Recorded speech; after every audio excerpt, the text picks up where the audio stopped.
What I've learned about hip pain relief that every parent over 40 needs to know. Part 2. Hi, welcome everybody. It's Jason Barlow, RMT, and I'm here as your therapist and as your coach to help you transform any of that stress, tension, and pain into health, happiness, and vitality instead. Last week, we reviewed a few things. Let me just pull that back up so we can summarize real quick. So I wrote this blog article a year ago, which pertains to hip pain in particular. That's something that I've struggled with over the last few years. I've found solutions. Those solutions are where I'm sharing with you. Important is trying to figure out what is the origin of one's hip pain. Is there trauma? Is there history of any kind of sports-related injury or fall off a horse or, motor vehicle accident or coming off a bike, ski injuries? I mean, these are the kinds of things that I see all the time. But understanding what is the potential root origin of your pain. Now, there's two types of cause of pain. One is coming from a trauma, right? You remember that, I slipped, I banged, I fell, I bumped. That's the potential origin of that pain or injury. And the other one is what we class as a slow motion injury. And the slow motion injury is related to what I talk about in my book, the 15-step playbook for pain relief, all revolving around the concept of postural debt. We all have it. It's important to ask ourselves, what am I doing to pay down that debt? And some people are and some people aren't. And some people might be in pain and some people aren't in pain.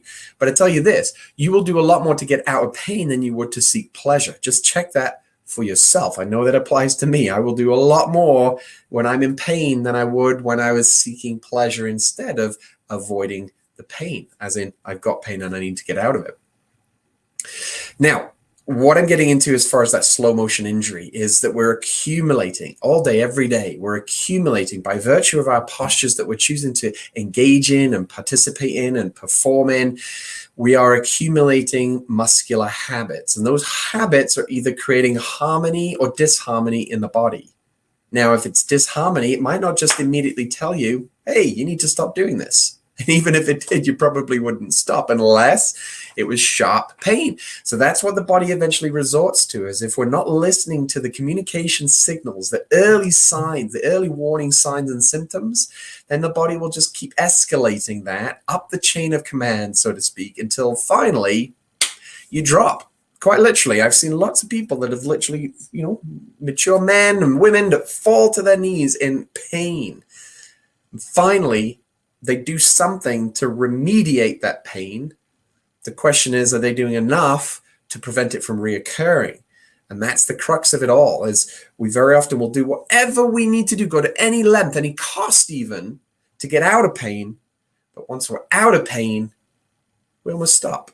Why? Why is that? It's fascinating, isn't it? It's fascinating. I think it's very unique to the individual why. But overall, I remember Les Brown, motivational speaker, talking about that there's some very times people they're inspired. It's the inspiration of desperation. That when they're absolutely destitute and in a crisis situation, then they'll do something about it.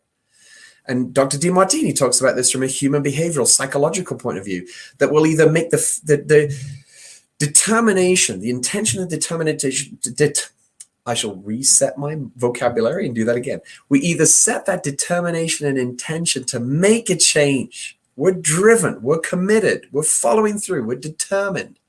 Or a cataclysmic event occurs in our life and we go, oh crap, maybe I need to do something about this.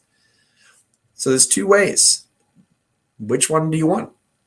I'm just saying that partly as your coach, partly as a professional therapist for 20 years. Most people go down the, I'm going to wait for the cataclysmic event. Now, you're not intending that necessarily, but life happens, doesn't it? Anyway, that's what we talked about last week. I introduced a little bit about this concept of short, tight muscles, long, weak muscles. We need to identify them so we can stretch the short, tight and strengthen the long, weak. And then I gave you the YouTube video, which again is in the description below, which you can follow immediately. If you're done with me talking, stop, copy and paste that YouTube video and go partake in the stretch that I was getting to last week, which is called the pigeon stretch, to help relieve tension in the hip, low back, pelvis, and the iliotibial band or the IT band. Now, I also alluded last week to this idea that very often when we do movements, we're doing them in one particular plane of motion. So there's 3 planes of motion. There's forward and backward. That is what we class as a sagittal plane of motion. There is side to side, which is what we class as a frontal plane of motion. And then there's rotational, which is what we class as transverse plane of motion. So you have these 3 dimensions to human movement. Now, what I want you to think about is when you went to do your last workout and then you did your last workout, how many of the movements that you did were in just the one plane of motion, which is what most of us do.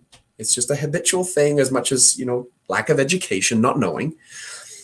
And most fitness equipment is built like this, is we go in a very sagittal plane of motion.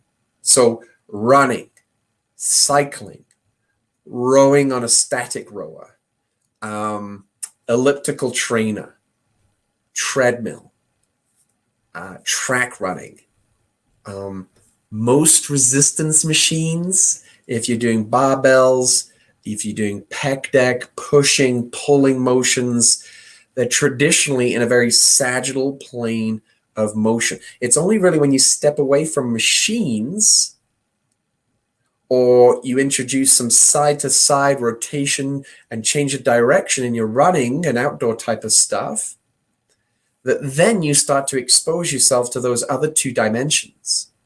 Now, here's the interesting thing. Now, this is almost 20 years ago, but I believe very firmly it still stands true today because that's been my experience, is that very often, whether you're a professional athlete or a weekend warrior, it doesn't matter, injuries arise commonly within the frontal and transverse plane. So frontal, side-to-side motion. You roll your ankle in basketball. That's a frontal plane injury. You are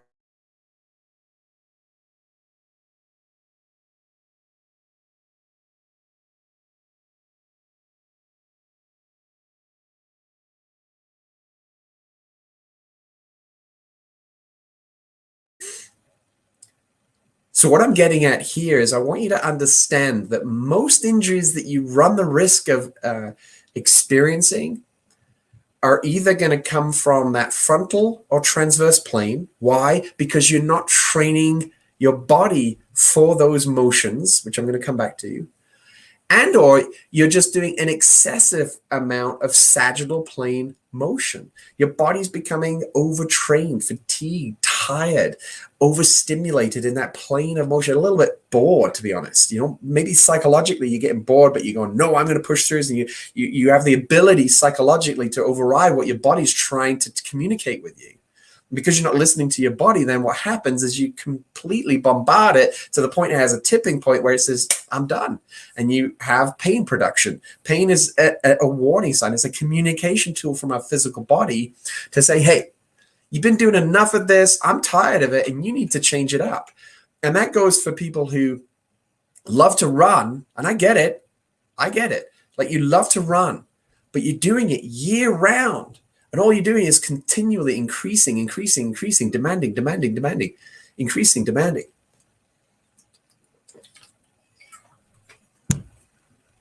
And so with that sagittal plane of motion, let's just go with the example of running.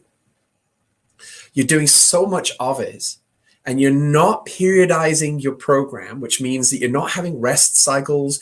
You're not doing, high, moderate, and low intensity workouts. You're not cross training. You're not doing enough stretching, mobility. You're not doing any lateral, side to side or rotational movements.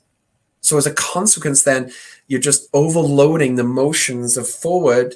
You do probably zero running backwards because you're like, I don't need to do that. My body doesn't need to do that.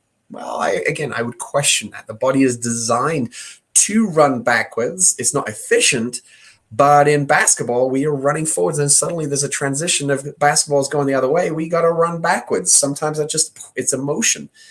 So there's situations where you will have to move backwards, potentially jog, or even move briskly backwards. And I used to teach in the local library here, and I used to have a lot of seniors come into the room. And they'd always raise their hand and go, oh, honey, I don't need to run anymore. To which I would then immediately ask the question of, well, let me ask you this.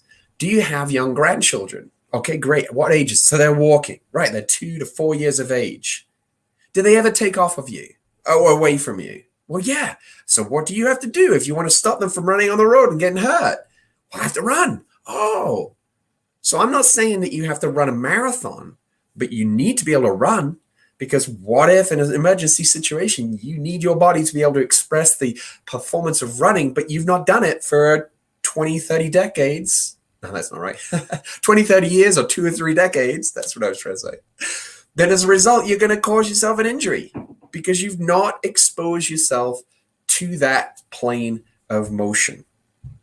So take on board what I'm sharing here with you. Take it with a pinch of salt, or take it fully on board and go, you know what, you're quite right. I've been running for the last decade and I've got this chronic knee injury. Maybe it is time I need to listen to somebody who's given me some solid advice, and I need to cross-train, think about training with free weights and going lateral and rotational movements. There's lots of, I mean, I could spend hours just talking about all the different movements you could do. Just Google it, go on YouTube, look at any kind of speed, agility, and quickness type of training.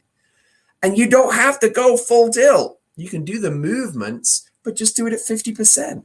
And then incrementally increase that so you're able to express fully, with pain-free, by the way, motions in going side to side at speed. And especially if you do any form of outdoor activity that involves multiple movements, and I'm talking things like skiing, water skiing, cross-country skiing, you're a climber, you kayak, you swim, you're a triathlete, like, doesn't really matter. You need to expose yourself to those lateral frontal plane or rotational transverse plane motions or movements, because if you don't, there's a much higher chance of injury, especially to the hip, pelvis, lower spine. Why? Because that is the point at which most of these forces are being interpreted and attenuated.